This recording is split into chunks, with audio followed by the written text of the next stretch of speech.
This is the patient case of Essie Norman. She's a 21-year-old female with chief complaints of feeling sick and having nausea and vomiting and fevers.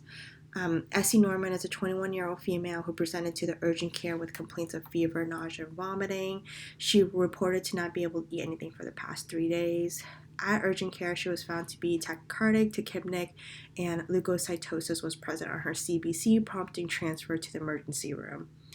Her medication list includes Zoloft 50 milligrams daily for depression and EpiPen 0.3 milligrams intramuscular as needed for anaphylaxis. She is allergic to penicillin, which she states her reaction is hives, and bee venom, which she has an anaphylactic reaction to. Her past medical history includes depression and anxiety, chronic illnesses. She states she does not have any, and only hospitalizations and surgeries that she has had is a breast augmentation at 19 years old. Her family history consists of hypertension. father, Her mother has hypertension. Her father has heart disease, hypertension, hyperlipidemia. Her sister was diagnosed with diabetes mellitus type 1 at the age of 12 years old. Social history, Miss Norman is a high school graduate. She's currently a sophomore in college at University of Nevada.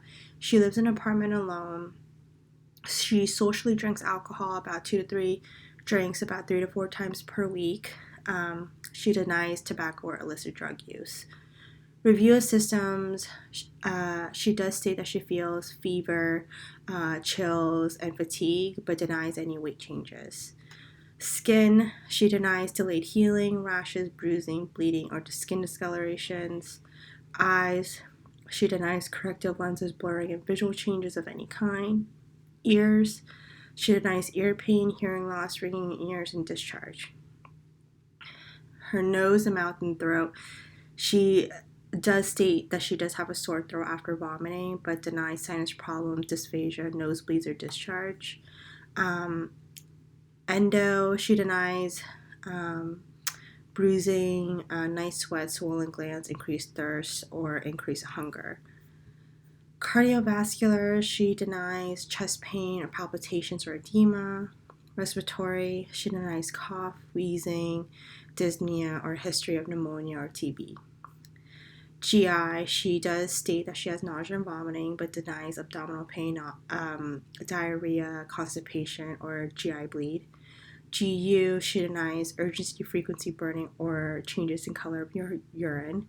Musculoskeletal, she denies back pain, joint swelling, stiffness, or pain or fracture history. Neurological, she denies syncope, seizures, transient paralysis, weakness. And psychiatric, she denies any depression, anxiety, or suicidal ideations or attempts. Miss Norman weighs about 135 pounds, BMI is about 19.9. Her temperature in the emergency room was 102.2 degrees Fahrenheit. Her blood pressure on her left arm was 95/72. Her right arm is 94/70, a little hypotensive with a narrow pulse pressure. Her height is 5'9". Her pulse is she's tachycardic with a rate of 125. Rhythm is regular. Strength is normal. Respiratory rate is 26. Pattern normal. Non-productive cough. Effort is normal. And an SpO2 on room air is 96%. Physical exam. Miss Norman appears to be a healthy appearing adult female and no acute distress. She's alert-oriented, answers questions appropriately. Her skin is warm, dry, clean, and intact. No rashes or lesions noted. Her HENT, I did notice throat is dry and red, but no white patches or discharge. Her mucous membranes are dry.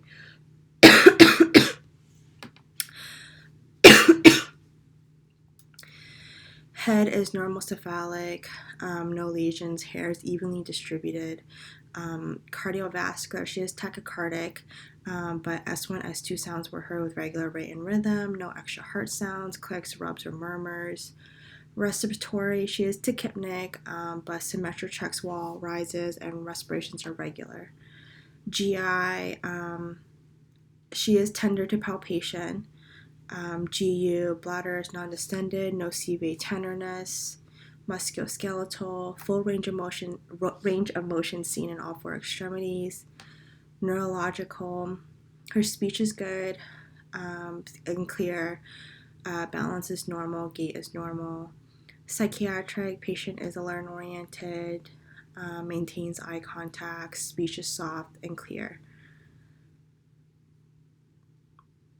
Lab tests that were ordered were chest x-ray, CBC, CMP, CT abdomen, lipase, and urinalysis, which are all still pending results. EKG did show sinus tachycardia without ST changes.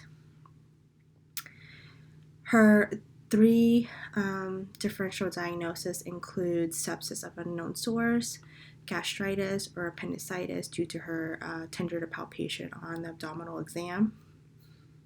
Most likely diagnosis is sepsis of unknown source since patient is presenting with tachycardia, tachypnea, and hypotension. Plan for Ms. Norman is large volume infusions of normal saline, about 30 milliliters per kilogram, infusion volume of 2 to 3 liters in the first 3 hours. I would start her on empiric antibiotics immediately, given that she's presenting with signs of symptom of sepsis. I would recommend maybe Zosyn, 3.375 grams every 6 hours. She would definitely need stress ulcer prophylaxis, I believe, in this situation. I would recommend IV Pepcid 20 milligrams daily. And for her nausea and vomiting, I would also recommend IV Zofran 4 milligrams Q6 hours. Patient needs to be admitted, I believe, to the intensive care unit for better monitoring of vital signs and fast interventions of vasopressors if needed. I would also order CRP and lactic acid. Blood cultures should be drawn before antibiotic therapy is given. Arterial blood gas to make sure that she's oxygenating well despite being 96% on room air, but she is presenting with tachypnea. We need to make sure that she remains NPO for the time being until we can find the source of sepsis.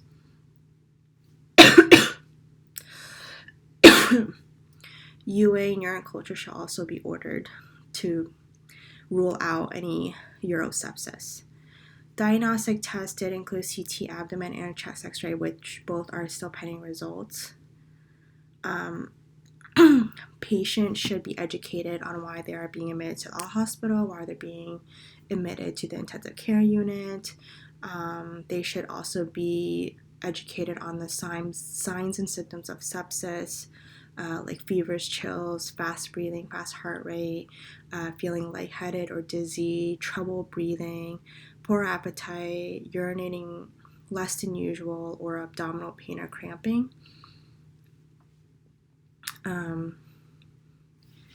And education on why they would need IV antibiotics or oral antibiotics.